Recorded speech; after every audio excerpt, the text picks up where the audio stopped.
Hello, and welcome to Talk to Downtown. My name is Courtney Wood. I'm the Economic Development Director for the Downtown Stockton Alliance, the 501c6 nonprofit property-based business improvement district serving downtown Stockton.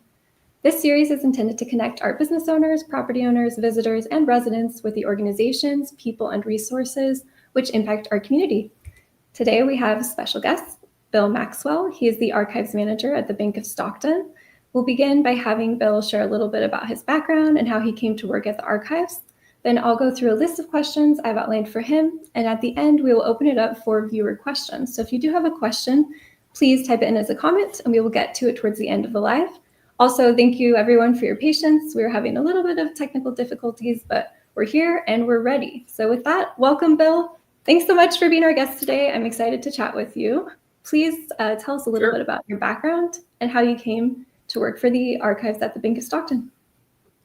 Well, I'm fourth generation Stocktonian. I've lived in Stockton since 1975 after I graduated from the University of California at Santa Cruz, and immediately went into the secondhand book business when I got to town, and I've been doing that ever since.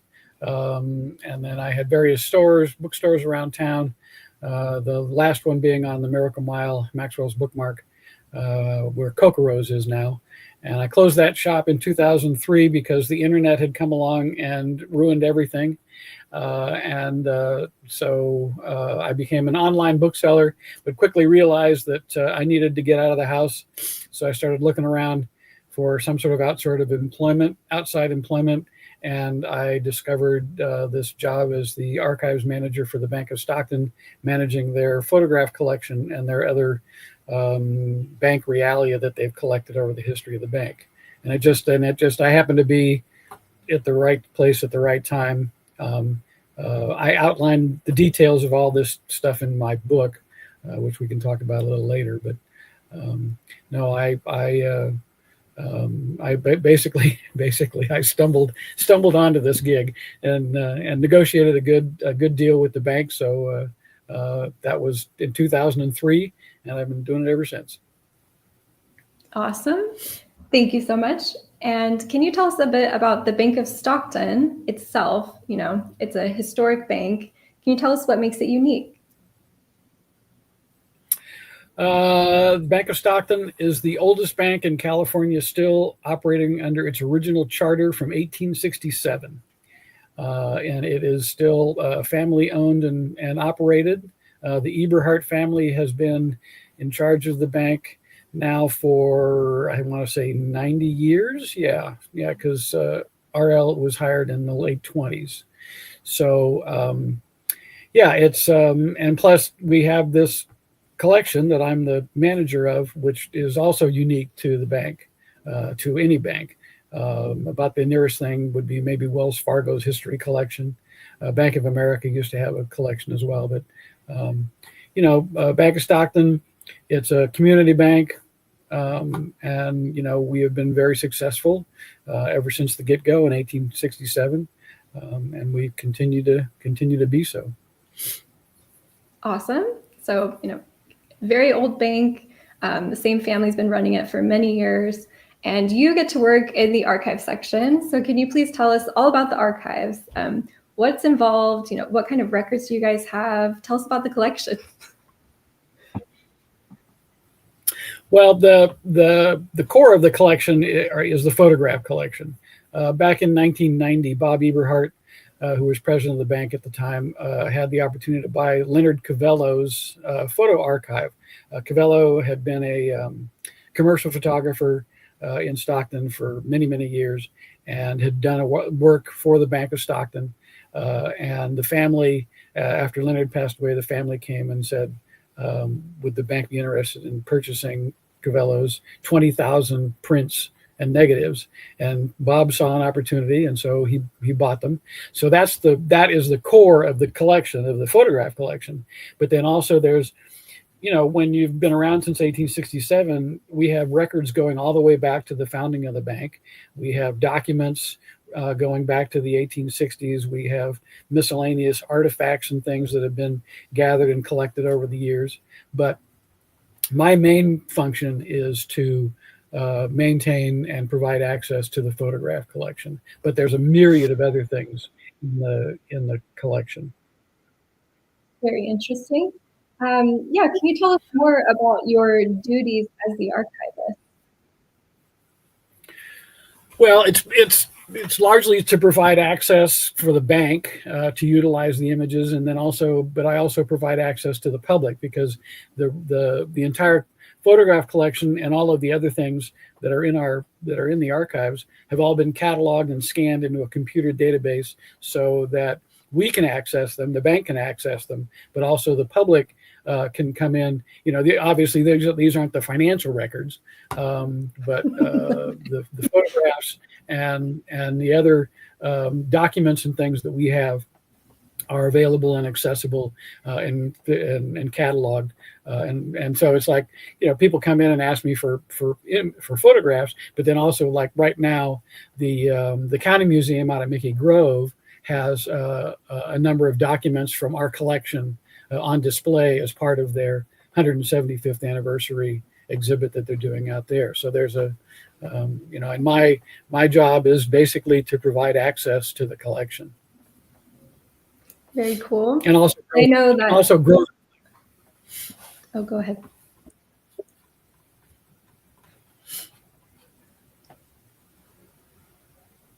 Go ahead, Bill. Take it away. Oh, no, I was just going to say, and also to grow the collection. I'm always looking for more, especially photographs, since that's the focal point of the collection. I'm always looking to add interesting historic photographs to the collection. Beautiful. And I know that you're primarily the person who scans any new kind of collections that come in, and you kind of have to identify, what is this record? Who's in it? You write up the descriptions. So there's a lot involved in doing that. What do you enjoy about this job? What do you love about it?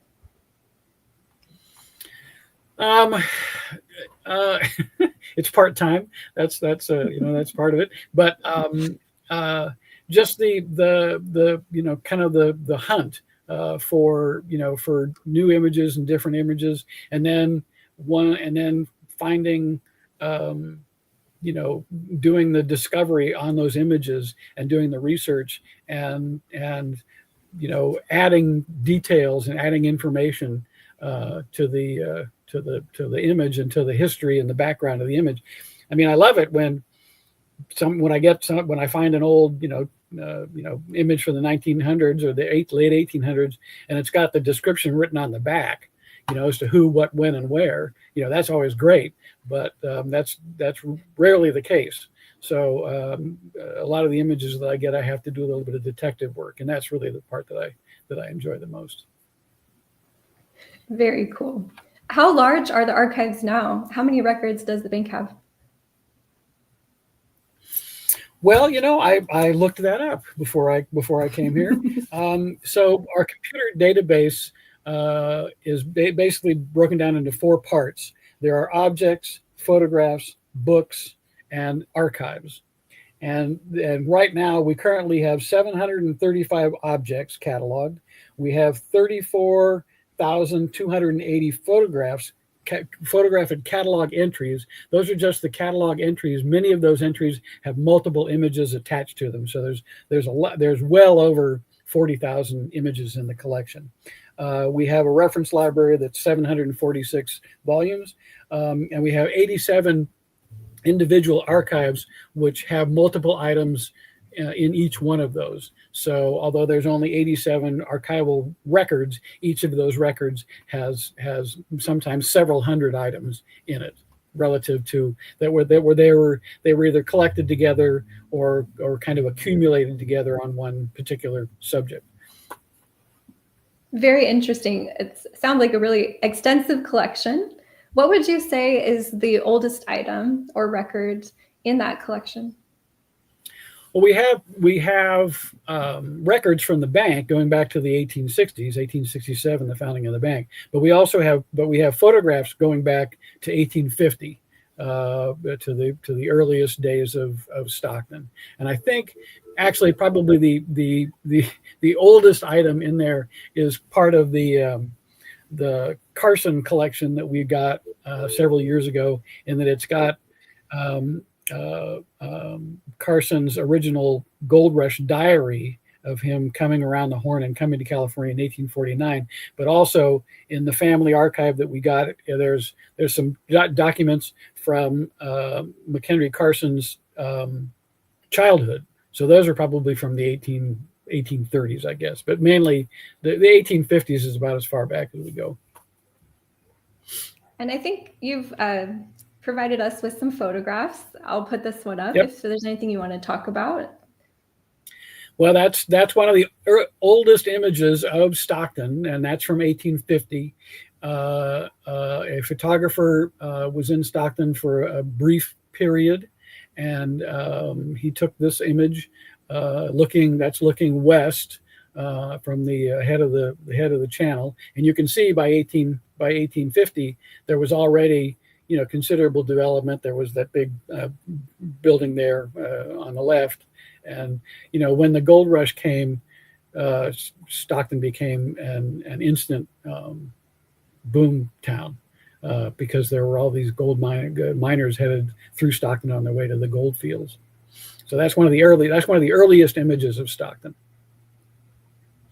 Wow, it's very cool. I love how these older cameras almost make things look like miniatures. It's very, very cool look. And I think you have one more photo as well. Yeah, that's another image from 1850. That's the Saginaw. That was a ship that was built for Charles Weber to ferry supplies from the San Francisco up to Stockton, and then to offload them in Stockton, and then put them on wagons and ship them up to the mines or sell them in Stockton. And we know we can date that picture because the Saginaw was built in the spring of 1850, and then plied the trade between Sacramento and Stockton and San Francisco until October of 1850, or maybe it was November of 1850, when it caught fire and burned in San Francisco Bay. So this is during its brief lifespan, and that shows it moored in Stockton on the south side of the channel. And supposedly that tree there was where they dispensed justice at the end of a rope in the early days of Stockton. Wow, what an image. I love the style of the boat. It's so neat looking. Very cool. So how does the bank get new items added to the archives? Because it's growing. Yeah, it's growing, and people are becoming more and more aware that we have this collection and that we're adding to it. So people contact me with images that they want to share. We advertise in the calendar that we are always interested in looking and sharing images. We like to acquire images and keep them permanently in our collection if we can, but we're also interested in just borrowing images from people and scanning them and adding them to our database and returning the originals. But I'm always on the lookout for images. I go to estate sales. I go to the rare book shows and photo shows in the Bay Area. I go online. I routinely buy things on eBay because they're cheap, and I'm pretty much the main market for local stuff like that. And I've bought some. We like to have people donate things, but on the other hand, if I can buy things at a bargain, I will buy them. And then if it's a more rare and expensive item, then I go through the proper channels, because we are a bank, and so you have to stick to the rule book.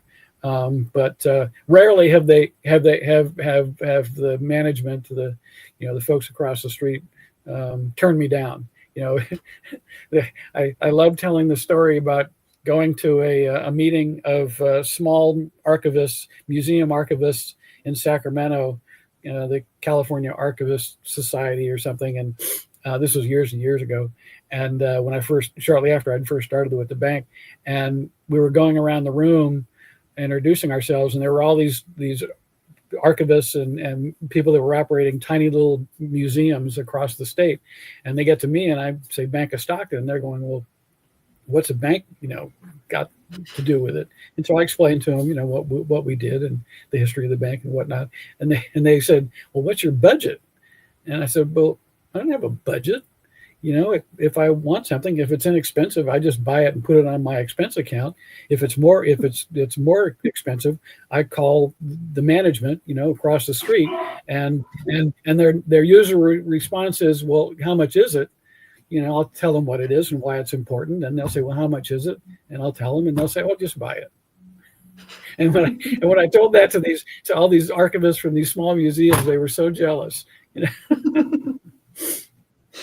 They're like, I would love an unlimited budget.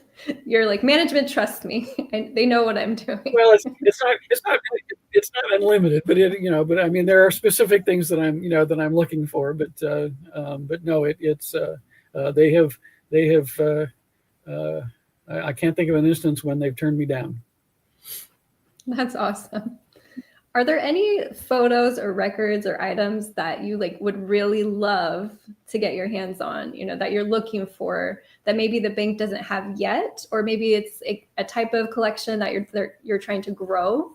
Is there anything special that you're really looking for? Well, I'm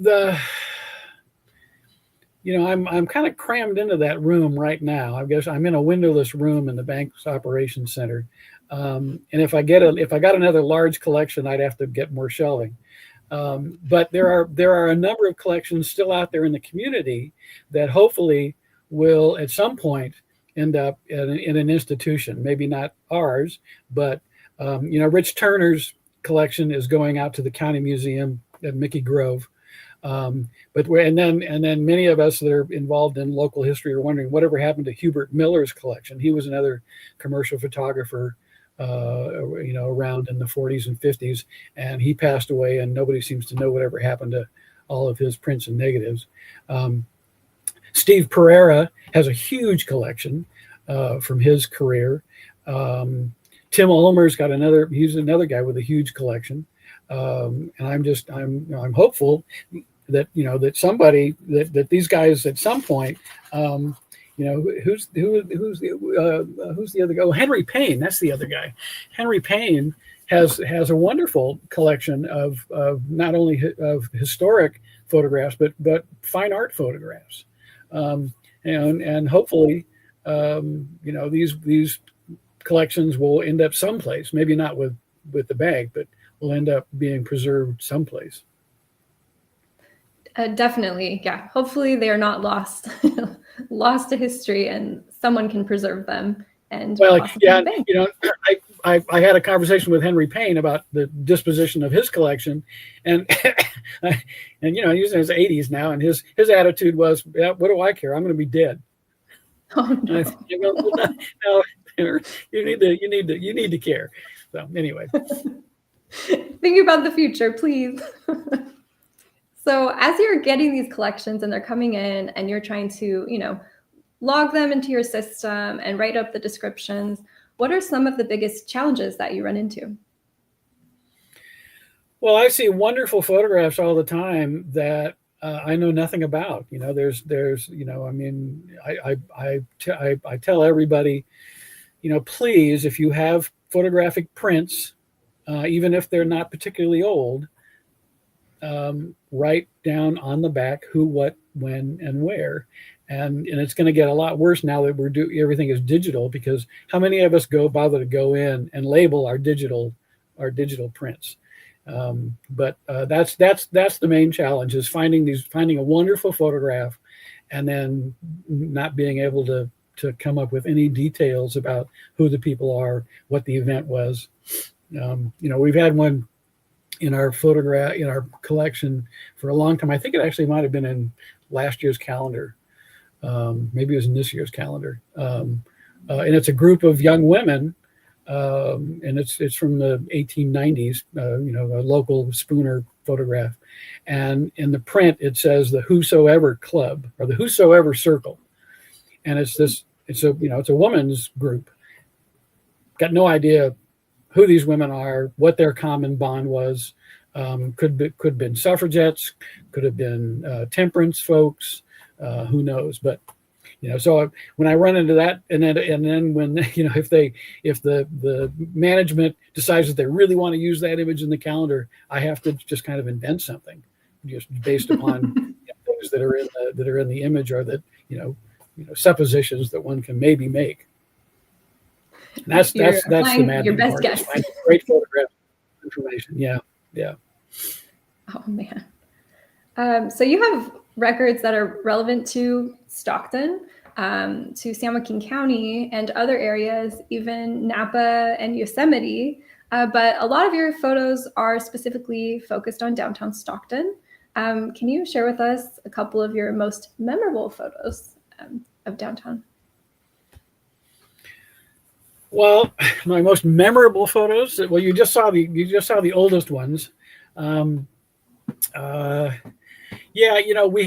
in the late 1950s, early 1960s, the fire department went through downtown and photographed every building by building, block by block, as part of the redevelopment and that whole period when they went, the West Side development, where they tore down 9 square blocks. And so we have prints from all of those, several hundred photographs that they took. We have prints of all those. The Hagen Museum has the original negatives, and some of those are pretty interesting. My favorite buildings downtown are gone. The second courthouse and the county jail, but I still have a few favorites of the downtown. There's the second courthouse, which I still am just, it boggles my mind that they tore that down. There's a few left that are favorites, like the Henry apartment building, but it's been sitting vacant for decades. There's the Henry apartments.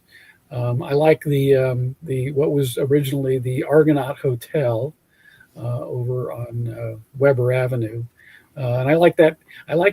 The Argonaut Hotel. That's a great example of what a cityscape should look like.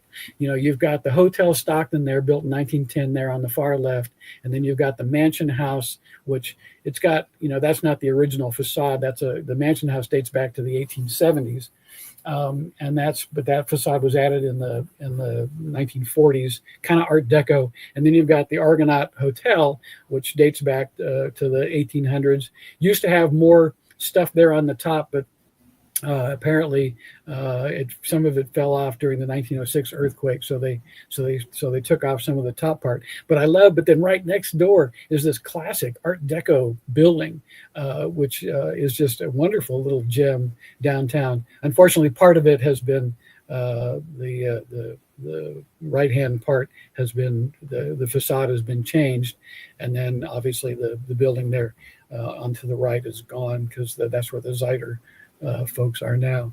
But those are just, that's what an urban landscape should look like, in my opinion. Definitely, yeah. And I myself, I really love the Henry Apartments. It's just a stunning building. It looks like a building from France was just dropped in the middle of downtown Stockton. It's just beautiful. And then you were mentioning the old jail. So I think we do also have a photo of that. Yeah, that was another building that they tore down about the same time as the county courthouse. And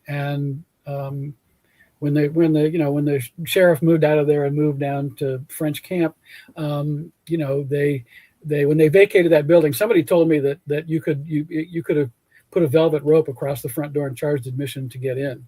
Because there was the basement, was where the jail cells were, and then there was the tower in the back, and apparently it was just quite the living museum. Yeah, what a shame. It would have been so neat to see that, and the second courthouse. I think you have a couple photos here of an event. It looks like a sort of maybe Oh acrobatic yeah, demonstration. yeah. At some point, some acrobats came to town and they strung a wire between the dome of the courthouse and the Hotel Stockton, and then did a high wire act on the wire. And that, I think there's one of the guys on a bicycle there, I guess, and another guy hanging from his feet. Yeah, just a bizarre event in Stockton that was recorded photographically. And also, I have in my personal collection, I have a letter of somebody describing this event at the time. Yeah, I have a hard time seeing this happening today. It's very interesting. Insurance adjusters get apoplectic when they see this sort of stuff. Very cool. Very cool. Thank you. Thank you for sharing some of those photos with us. Yeah, very interesting. So you're in charge of collecting a roundup of photos that goes into the bank's yearly calendar. Can you tell us, what's your mindset going in? How do you decide which photos you want to kind of bring into a batch? And I know the final say goes to management. They kind of look at your collection that you've gathered and they say, hey, yes, yes, yes, or not that one. What's your mindset going in? How do you choose those photos? Well, we've got, it has to be, it's got to be a clear image to start with. And that's because we have a lot of images that they're just not, the quality of the print is just not good enough to reproduce in something like the calendar. So it's got to have a certain quality to the and clarity to the image. But then it also just has to be something that is interesting, and we think that people will want to look at for 30 days. I try and put in as wide a variety of stuff, and my standards are maybe a little lower than the Dick Belcher, the photographer, who does all the high resolution, the super high resolution scans, because he'll discard things just out of hand. Say, oh, we can't use that. It's out of focus. And I'll say, yeah, but it's a great picture. And they'll say, no. So.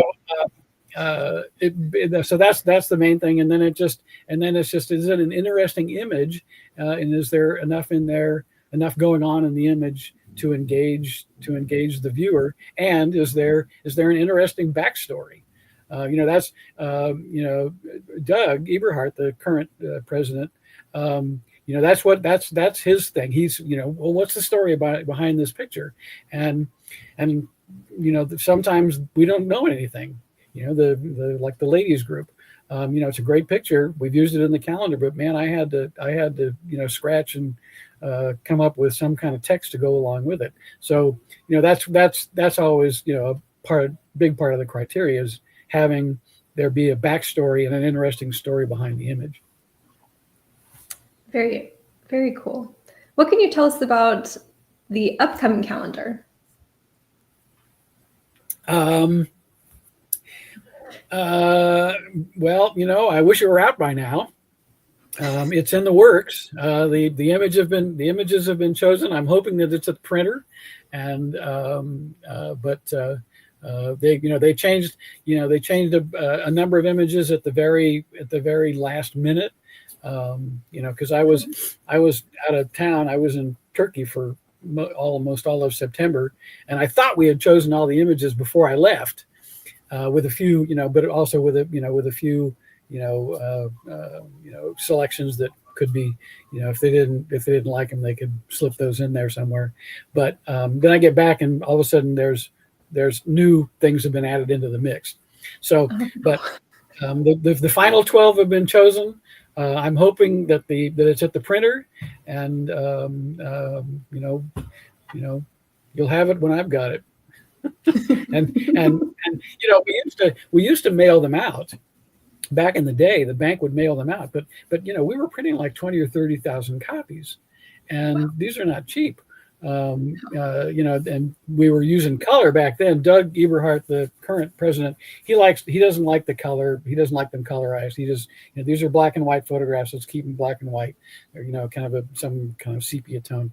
But We used to mail them out. We don't do that anymore. So you got to go into to your local branch and ask for one.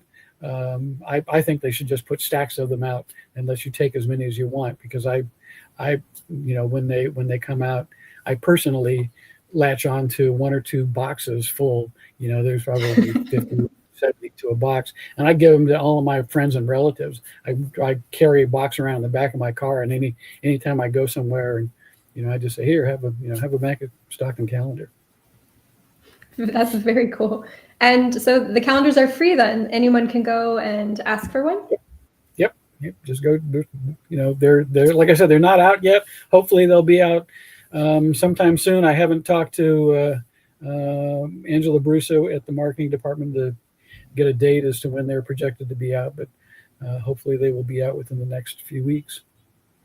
Hopefully soon, yes. Beautiful. What's something that you think people would be surprised to know about the bank's archives? Well, as far as the photo archives, I mean, the bank stuff is all pretty straightforward. I mean, we have some bones that were dug up on a construction site that somebody has told me that they're human remains, but I'm doubtful. Anyway, but as far as the photograph collection is concerned, for some reason, when even in the early days of photography, if you gave a guy a camera, he started asking women to take their clothes off, and as a result, we have a small collection of glass plate negatives from around the turn of the previous century. These are 1900 to about 1910 of nude photographs of a woman who we've identified. Actually, these are Thomas Wells photographs that are printed on glass plate negatives, and he had two favorite models. One was a young woman, and then the other one was an older woman who was rather Rubenesque, shall we say? But she liked being photographed in the buff. And then this other younger model, we have several photographs of her, and so, I think even J. Pitcher Spooner, who is probably the most famous Stockton photographer. He probably has some, but we don't have any nudes that he did. We have some that are much more chaste, where they're women that are kind of scantily clad and in artistic poses and things. But the Wells ones are complete nudity. Wow. Wow. What's the most common question that you're asked about the archives, and how do you answer it?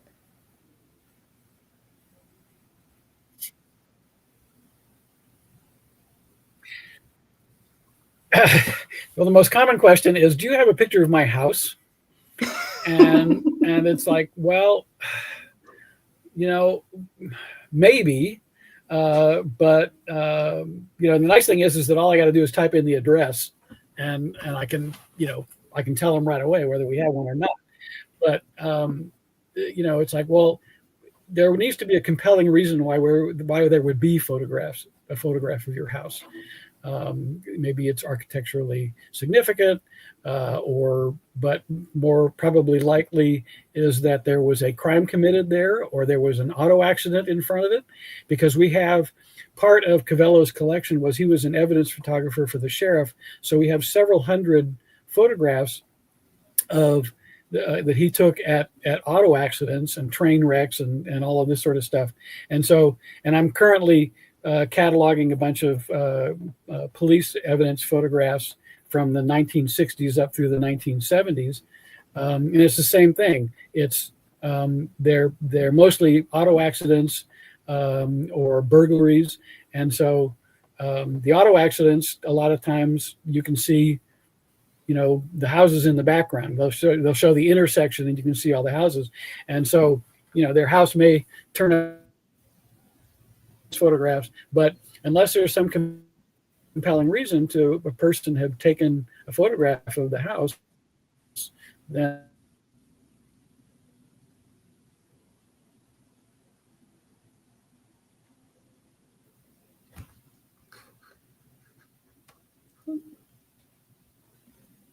Not that I know of. I mean, there might be. We've got a lot of house may show up in an aerial photograph, but that's, I mean, the historic, some of the more historic houses, yeah, we do have photographs of them, but pretty much anything.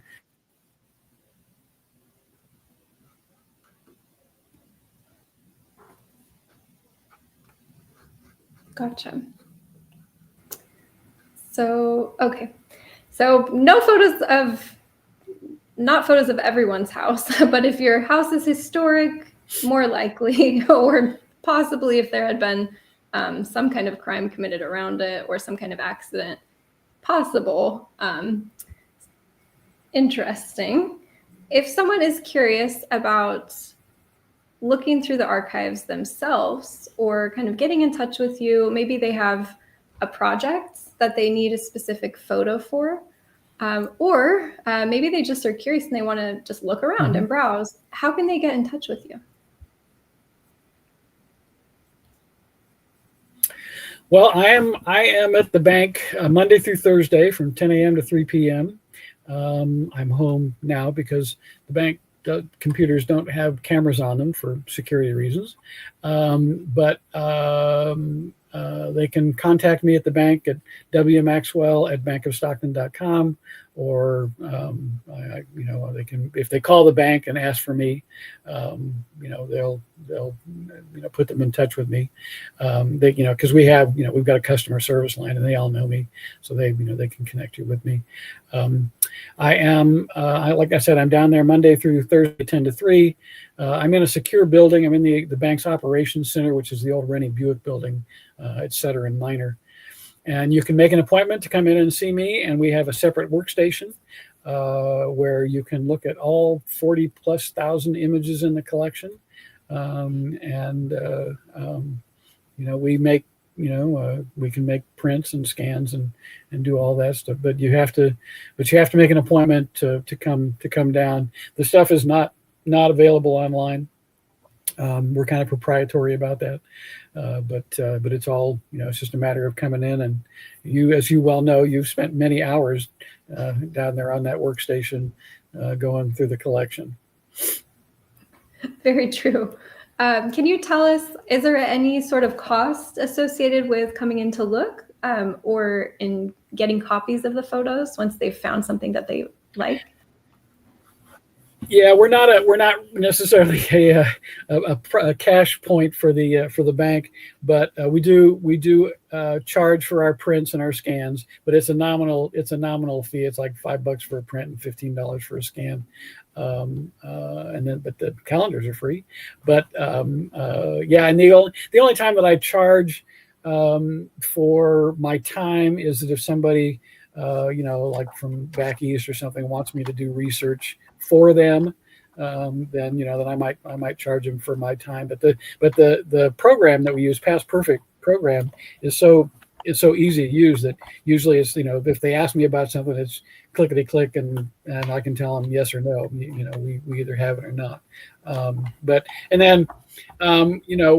Since the Bank of Stockton is probably the largest charitable contributor, philanthropic organization in the county, we tend to, waive the fees for, some nonprofits and whatnot, depending upon what it is that they're looking for. We're pretty generous that way, but I don't, want to, give away too much, because I do like to, have, some recompense for my salary and my what they pay me. I do like to at least have bring in a few dollars towards that. Exactly. I highly encourage anyone listening who's curious about Stockton's history or loves looking at old photographs to make an appointment. Go see Bill. He'll show you how to use the system. There's so many interesting photographs. And like you mentioned, I've been in there for our Walk with Weber project and for our Spirits of Downtown project.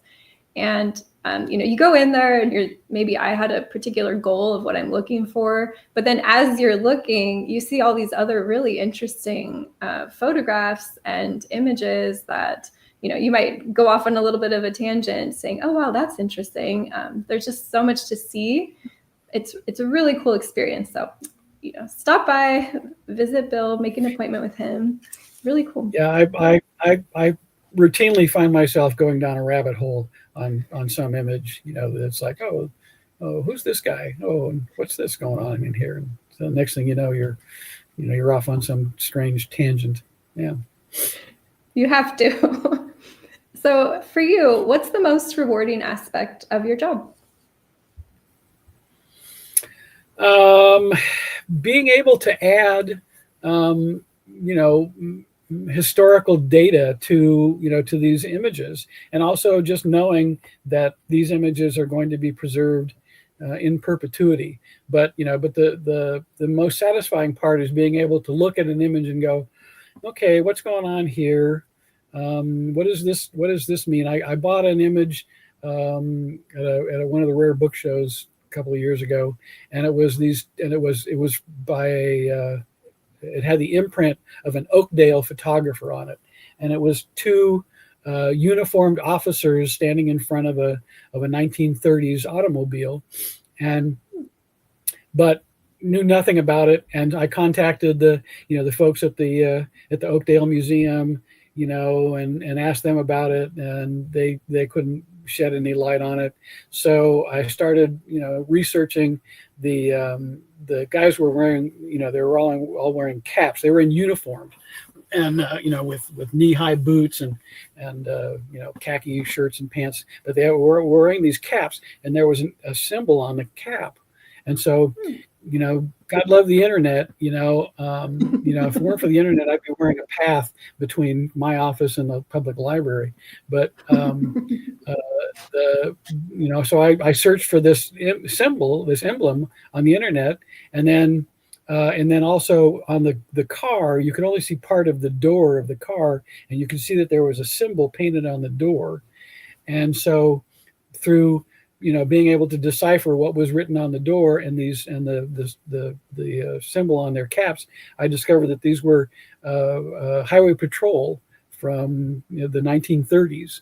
And whereas, when I got the picture, I knew nothing about.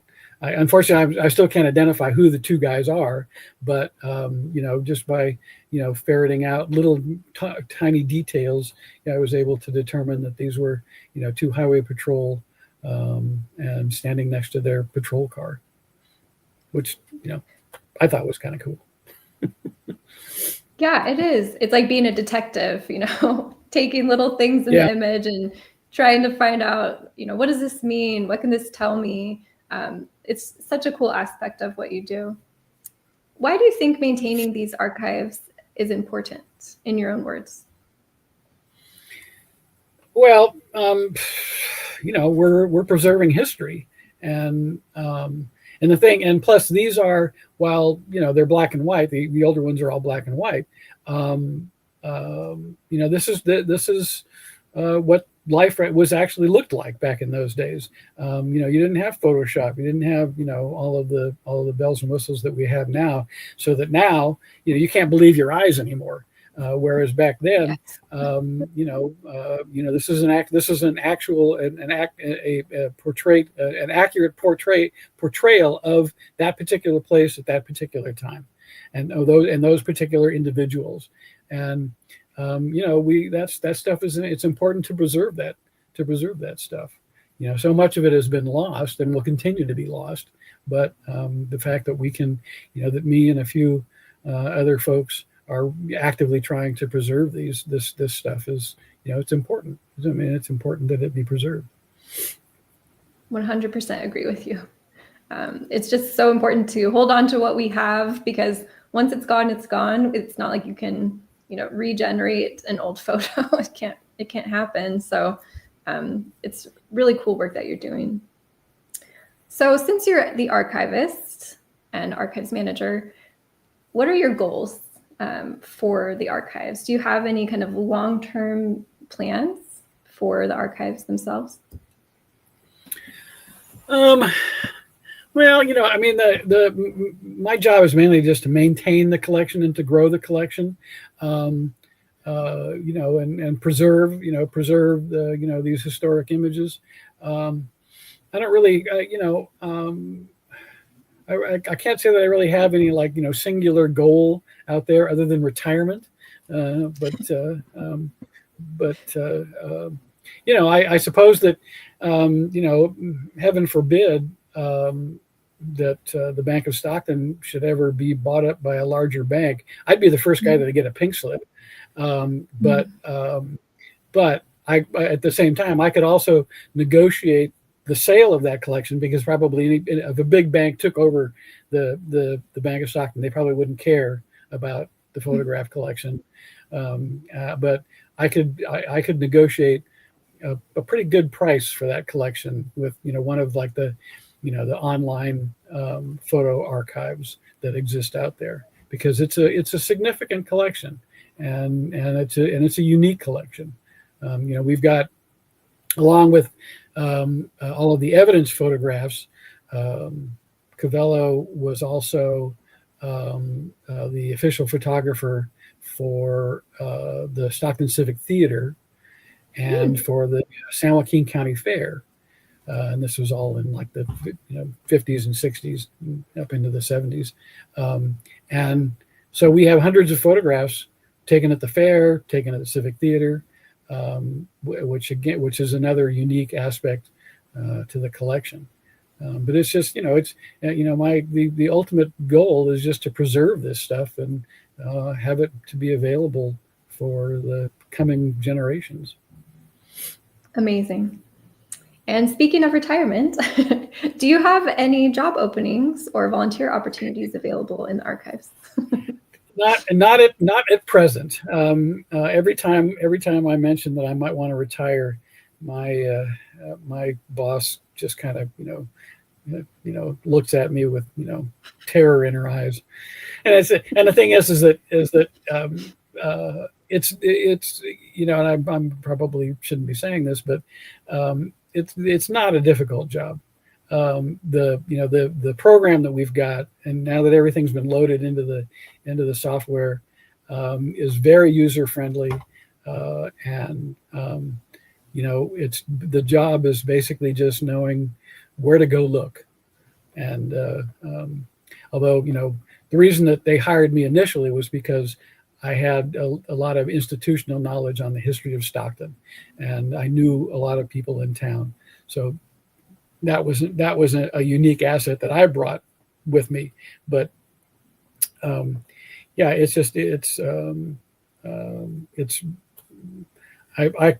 could probably use some help on some of the more tedious stuff, but I don't mind doing it.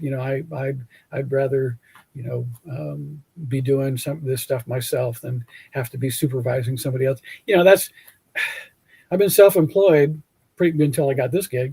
I was self-employed from 1975 to 2003, and wow. So I'm used to working on my own, and I don't like supervising other people. I have a very short. What's the word I want? As my actually, I've inherited the damn Protestant work ethic from my father, which is, if you want the job done right, do it yourself. And, there you go. His other adage was, if you're sick, you're in the hospital. If you're not in the hospital, you're at work. There you go. So you're dedicated. You can handle it. Yeah. No positions open at the moment. Nope. And when I finally do decide that, I want to, travel the world, I could train somebody to do this fairly easily.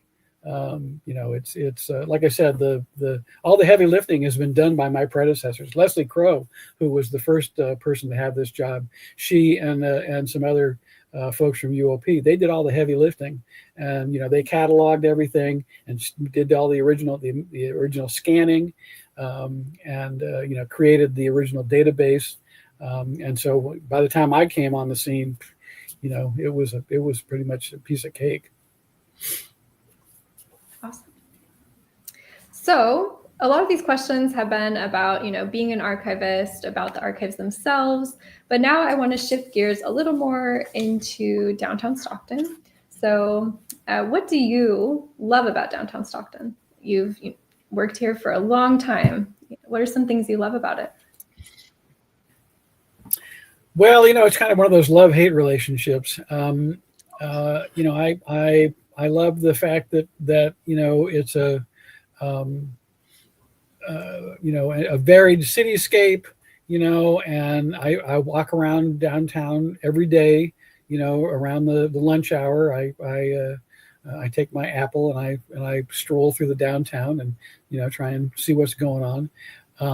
But I'm mostly just love the varied landscape and the fact that there's all these the few remaining historic structures dating back to the previous the two previous centuries.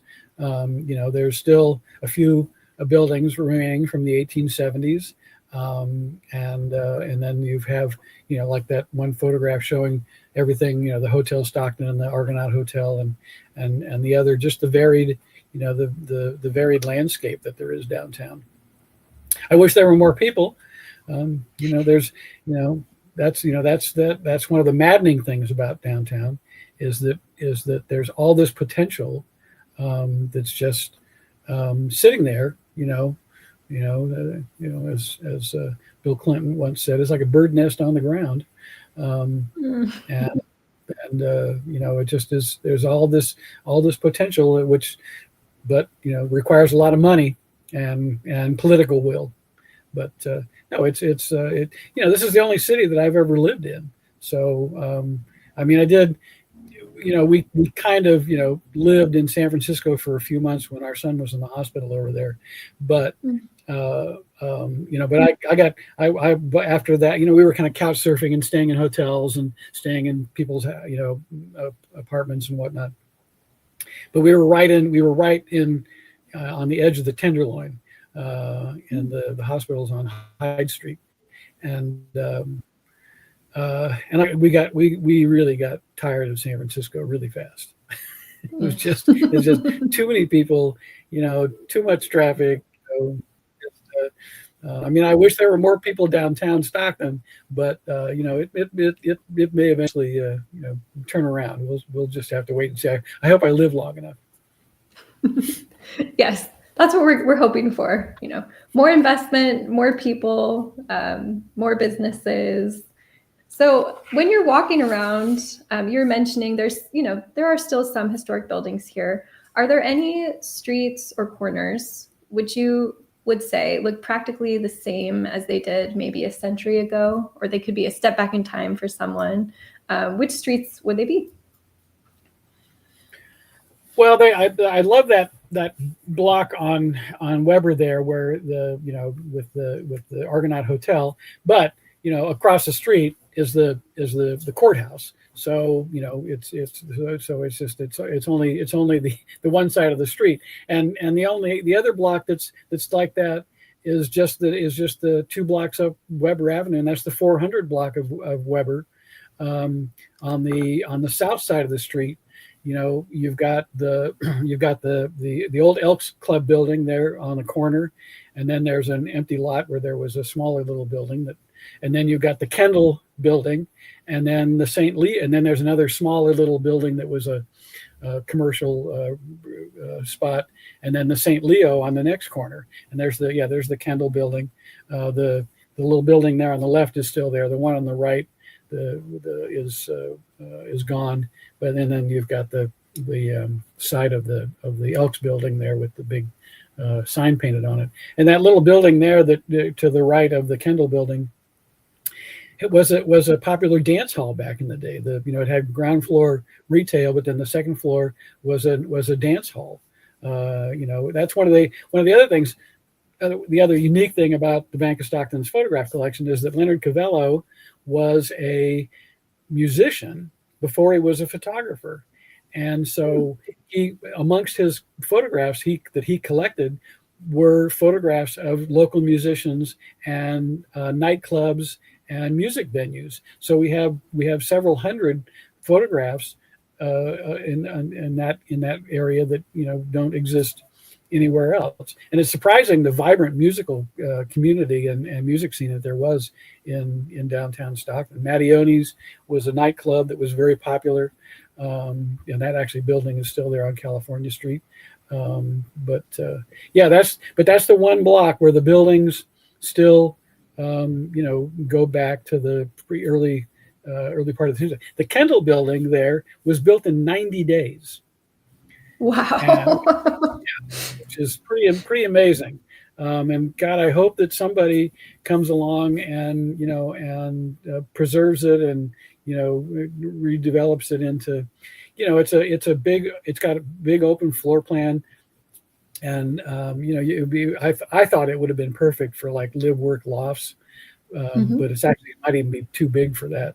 But I hope that somebody will snap it up and restore it and preserve it, because it really is it's a unique structure, and it's got, apart from the fact that it was built in 90 days, which is pretty amazing in and of itself, it's got all of that terracotta work up there along the top, which was produced by Gladdy Bean up in Sacramento. So it's a unique yet a unique feature of the downtown. Yeah, it's very neat, and I think that is Mike Huber's favorite building in downtown. It would be so wonderful to see an investor come in and turn it into anything really. It could be cool for apartments, but any use just to activate it would be amazing. Yeah, and the thing that's maddening about downtown and Stockton in general, but especially about downtown and the waterfront, is that we've got all of this potential that is just sitting there going to waste. Any other city in the world would give their eye teeth to have a waterfront like we've got, and there sits ours, underutilized, underappreciated. I'm really excited about the Maritime Museum that these folks are putting together and proposing for the downtown. I think that hopefully could be the spark that really, will start a new revival of the downtown. But, that's just one element of it. They really need to have boater amenities down there. They need a gas station for boats. They need a store, for boaters.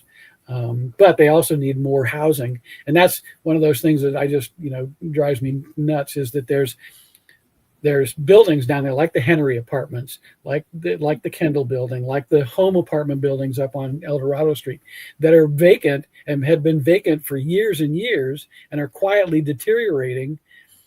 Meanwhile, we have people living on the streets, but we have all of these empty apartment buildings and old hotels that could be turned into low-income housing. But there's everything is about return on investment and the bottom line, and we need to kind of move away from that and say, okay, we're investing in the long run.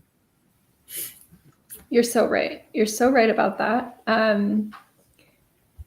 It does seem like we have this beautiful waterfront. It would be amazing to have some kind of river walk, more hotels.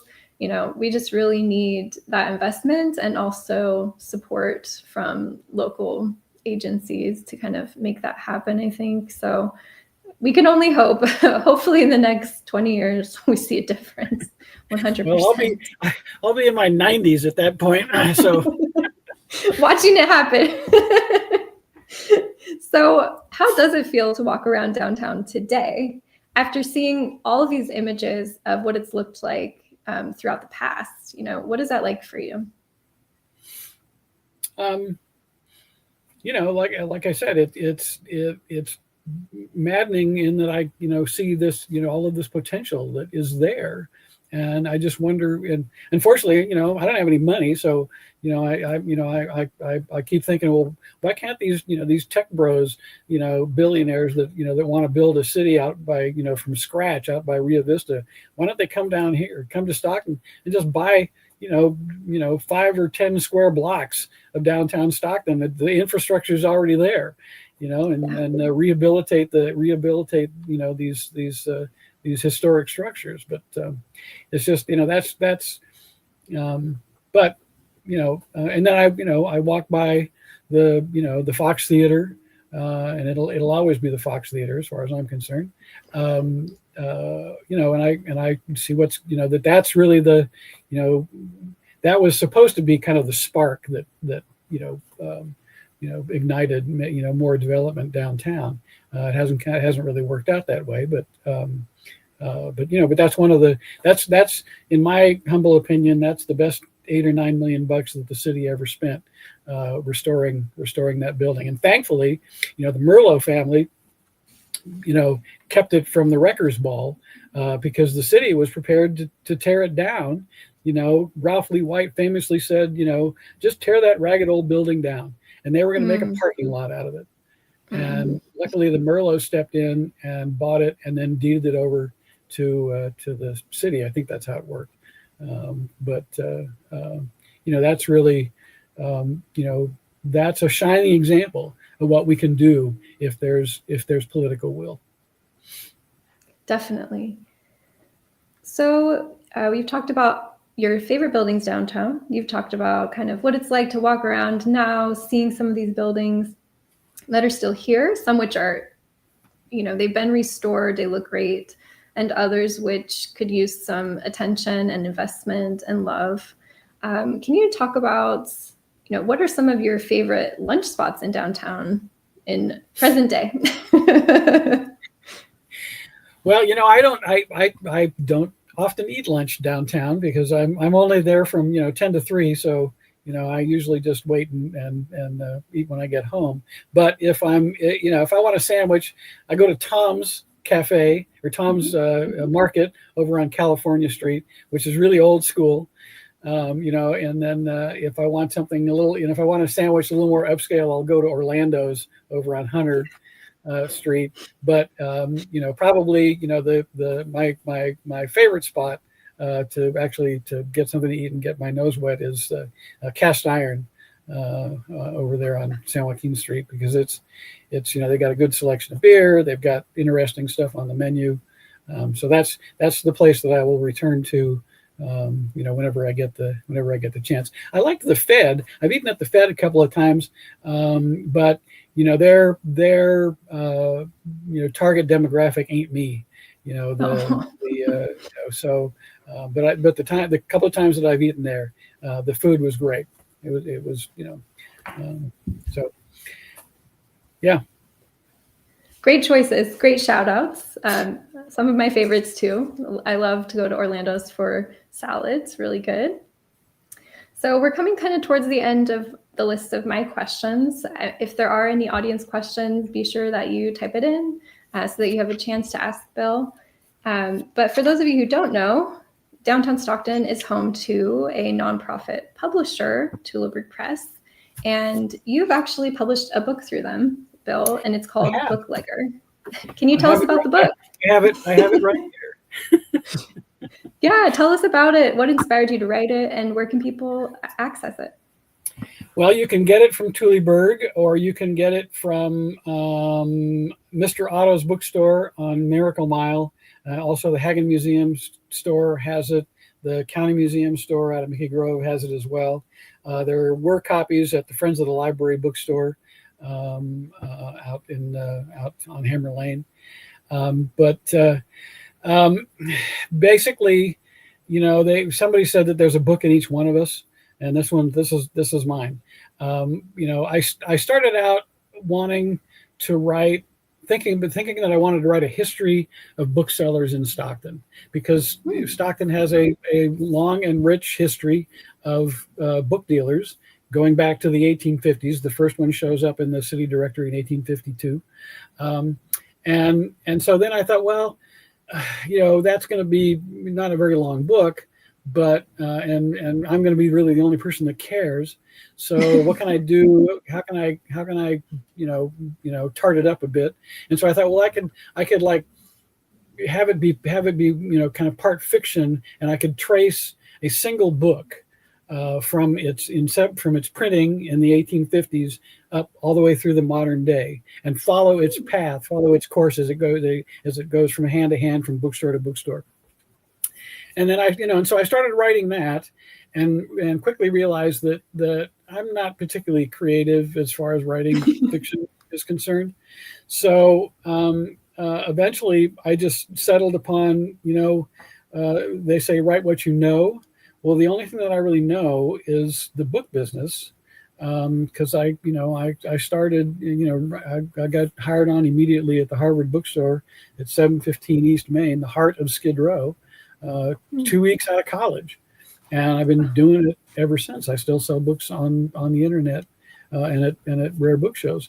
So, and plus, I realized that my career in the book business spanned a unique period in the book business and in the world in general, because the internet, I was there for the advent of the internet, and the book business, the used and rare book business, had not changed in 500 years.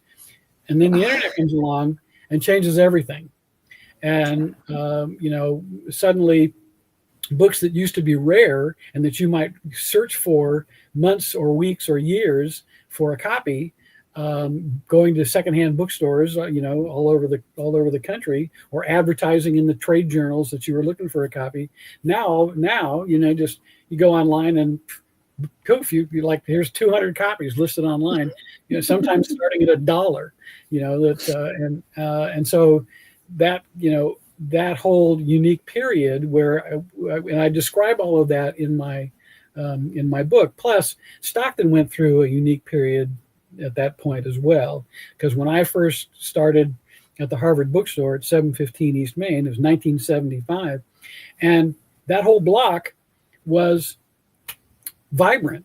The Harvard bookstore was in the ground floor of the Earl Hotel, which was a residential hotel that took up about half the block, and then on that block there was 2 cafes. There was the 721 Club, a bar. There was Lena's Place, another bar. There was a bicycle repair shop. There was a piano shop, piano tuner and repair shop, and there was, across the street was the Golden Gate Bar and Grill. M&P Paints was down there. They're still there. But everything else is gone. I mean, the Earl Hotel, the city closed it down for code violations, and it sat abandoned until finally somebody set a fire and it burned, and then they had to tear it down. So that whole half of the block is completely gone. The rest of the block is basically abandoned and empty. But at the time, in the 1970s, it was a vibrant neighborhood, and I described that in the book. My early, those early days, and then how it just kind of, over the years, through poor leadership and decision making, on the part of the city fathers, leaders, it just slowly deteriorated. And then plus I moved. I started at I had the store, the Harvard downtown, and then I also opened my own little bookstore on Yosemite Street, and then the Yosemite Shopping Center, and then eventually ended up with the Bookmark on Pacific Avenue. And so I trace that whole progress, and I do it in an anecdotal fashion, relating different things that were going on in Stockton at the same time, but also things that were kind of unique to my experience and to the book trade at the time. So I don't know what anybody.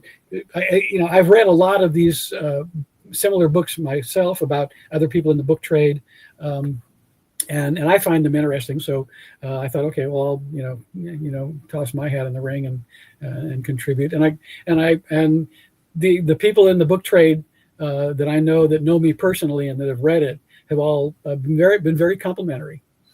There's one typo in it which I was appalled to find out. I was at a rare book show in San Francisco last year, and one of my colleagues came up and said, "Hey, I read your book. I really liked it." He says, "But you spelled this woman's name wrong."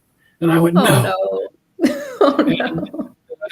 and I, you know, and I said, no, no. And so he pulled out a copy of the book, and sure enough, her name is spelled wrong. And I said, you know, I know how it's supposed to be spelled, and I'm sure that I spelled it right in my manuscript. And so when I talked to Paula Shield, the publisher, about it, she went back and looked and pulled up, you know, an early copy of the manuscript, and it was misspelled in there as well. So I don't know whether it was some sort of, you know, subconscious thing that I did, or maybe, you know, just a typo. But at any rate, so now whenever I sign a copy of my book for anybody, I go to page 135 and I make that change. I correct the spelling of the woman's name. But adjusted. Yeah, it was, and I tell you, boy, the woman that edited the manuscript, she did yeoman's work, because I did not realize how illiterate I am when it comes to grammar and punctuation and all of that stuff. I was not aware of the Oxford comma until I started on this project, and was made acutely aware of it and my misuse and abuse of it. But no, it was a good experience. But I don't need to do it again, and hopefully, you know, it's a quick read, and hopefully few people will get an hour or two of enjoyment out of it. Definitely. It's so neat that it's, you know, published locally, and it's about this local area. And I'm sure the aspect of seeing the changes in book selling over the years, really, really cool to see. So I myself would love to buy one and read it. And hopefully anyone listening, you know, who's interested in local history or interested in books or publishing or book selling, this is a book that you can check out. Locally written and locally published. Yeah, okay. and Tulip Press is headquarters down there in the used to be the court building there on Sutter and Main. And you can go in there and buy a copy directly from the publisher, or, you know, you can track me down and buy one from me, because I always have a carton of them in the back of my car. Just like the calendars. You've got them ready. Exactly. Except I give the calendars away. I'm not so generous as to you know, just to give my book away. Although I figure that, you know if they purchase it, that maybe, you know, give them the impetus to actually read it. Exactly. Wonderful. So pick up your copy. And so we're coming to the end. I asked you prior to the interview if you could tell me what were some of your all-time favorite photos from the archives. And you sent over 2. So can you tell us about them now? That is a photograph of a house made out of watermelons. And it was an exhibit there was a big agricultural pavilion down across the street from St. Mary's Church that was built in 1887. And when it opened, it opened with a big exhibit and fanfare. And this was one of the exhibits that was constructed. You know, it's a house made entirely out of watermelons, constructed by a group of growers out of Lodi, who, back before Lodi was known for its grapes, it was known for its watermelons. And so these guys, as part of their exhibit for the opening of the agriculture pavilion, constructed this house built out of watermelons. And the graphic that they're hanging on the wall, those are lithographs of a bird's eye view of Lodi. And if you look at the photo closely, you'll see that they're just pinned. They're just pinned to the watermelons. They just pinned to the watermelons. And those graphics, an original copy of that lithograph today would be $3,000 to $5,000. and you would look for years to find one. I've managed in all the years that I've been in the book trade and dealing in local material, I've had exactly 2 of those go through my hands. And then the other photograph is the photograph that was taken by Leonard Cavello, and it was at a groundbreaking ceremony for a construction project here in Stockton, and he just happened to take that photograph at the right moment when it looked like this guy was shoveling dirt into his face, and back then, this in the 60s, Life magazine had a feature where they would publish on the last page of the magazine, they would publish a photograph that they just thought was an interesting photograph, and they actually published this photograph from Leonard Cavello, submitted it to them, and they bought it, paid him $200 for it, and published it in Life magazine. And so I just thought that was just kind of a hoot that's part of the collection. These are both they're wild photographs. I was looking at the first one and I thought it was just like a log cabin or something. And then I read the description and I was like, built of watermelons. Wow. Yeah. Very cool. Very cool. Do you have any idea who the people are in this one? I believe they are listed in the catalog, but I don't, off the top of my head, I don't remember who they are. There's probably one of them, probably the mayor. What a photo. Thank you so much for sharing those with us. All right, so we are at the end of my questions. How can people get in touch with you if they have questions about the archives or anything you spoke about today, Bill? Well, you can contact me at the bank. It's wmaxwell@bankofstockton.com. My phone number at the bank is 209-929-1575. And then you can always, find me online, at maxwellsbookmark.com as well. I have books listed on the internet, and you can contact me here at my home as well, as I'm readily available. But that's the number for the archives there, and I'm there, like I said, Monday through Thursday, 10 to 3. But you can always call and leave a message or send me an email, and I will get back to you ASAP. Wonderful. Thank you. Thank you so much for answering all the questions I had, for giving us a little glimpse inside of the archives and the photos that are there, some of the most interesting ones and also some of the most fun ones. At this time, I'm going to see if there are any audience questions or comments. Are you ready? What do you think? Sure, why not? After we went through all the trouble to get this thing started, we need to see if there's anything. Yes. Okay. So this is a question. It's from Andy NGN 1818 on YouTube. All right. They say, loved hearing about what you do. What have been some of your favorite discoveries as the archives manager? So you've talked about a lot during the interview, but is there anything you haven't mentioned?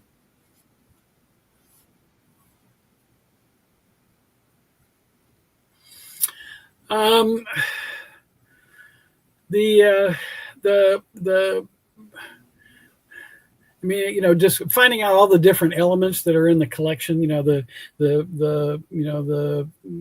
civic theater and that sort of stuff, and the county fair and all that. But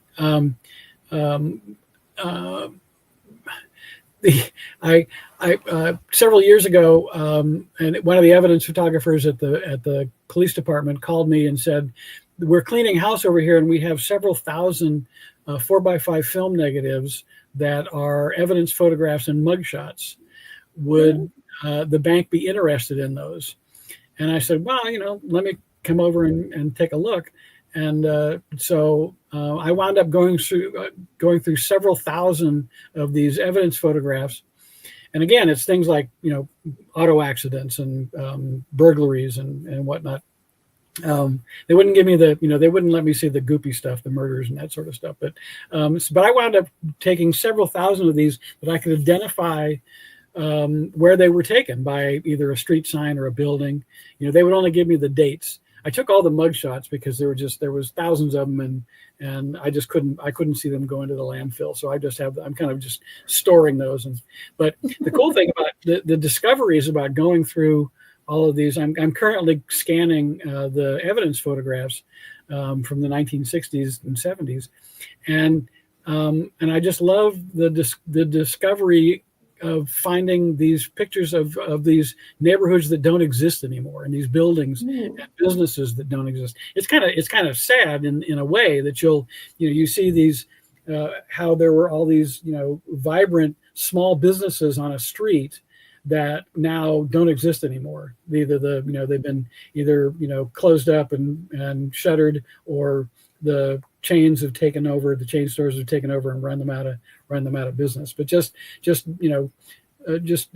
discovering the depth of the historic record that is contained in these evidence photographs that were destined for the landfill if I hadn't glommed on to them. So.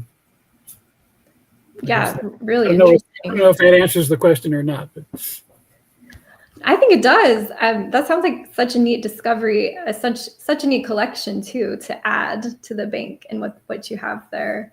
And when I was in there before, I have seen some of those accident photographs, and it's wild. It's just the police photography. Here's the scene.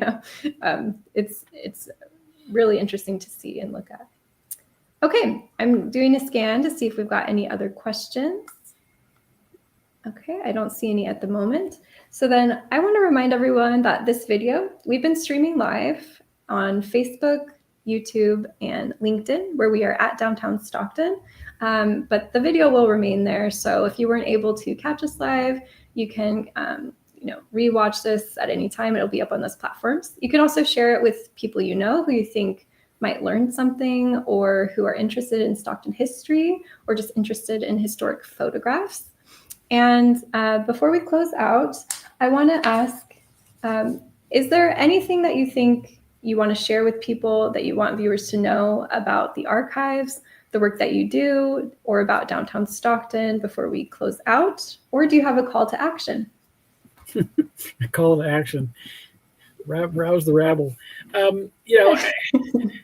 I mean, I've like I said, I've lived here since 1975, and I've always lived in Central Stockton. Well, I lived in Murata. I had a bachelor pad in Murata for a couple of years, but there is such a prejudice against the downtown.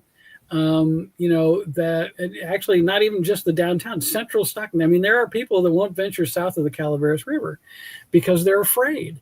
And I walk around downtown every day or 4 days a week, and then I go down there for events. We went down there a couple of weekends on a Sunday night to listen to some blues at a tiny little restaurant down on California Street. The thing is that cities are for people, and and it's the people that make them, and it's the people that make them safe. And downtown is perfectly safe. Sure, there's crime and there's homeless people, but there's crime and homeless people everywhere. And like I said, I spent a couple of months living in San Francisco, and Stockton pales in comparison to San Francisco as far as their crime rate and their and the homeless situation there. I'm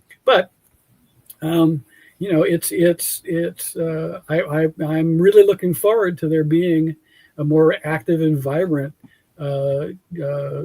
civic and nightlife in the downtown, because we've got all the resources. We just need to take advantage of them. Beautiful, beautifully stated. So come on down. We've got a lot going on here in Downtown Stockton. We've got Bill and his archives. We've got Toolberg Press and their publishing. We've got all of these restaurants. You can feel the energy kind of shifting, and it's wonderful. So thank you so much, Bill, for your time. And thank you so much for all the work that you're doing, preserving Stockton's history. That's important work. And I just want to say thank you so much for doing it. And thank you, viewers, for tuning in. Please, if you found this interesting, make an appointment with Bill. Stop by, look at the Bank of Stockton archives. They're really, really amazing. So with that, thank you, everybody. And I will just say, have a great day downtown. All right. Thank you, Courtney.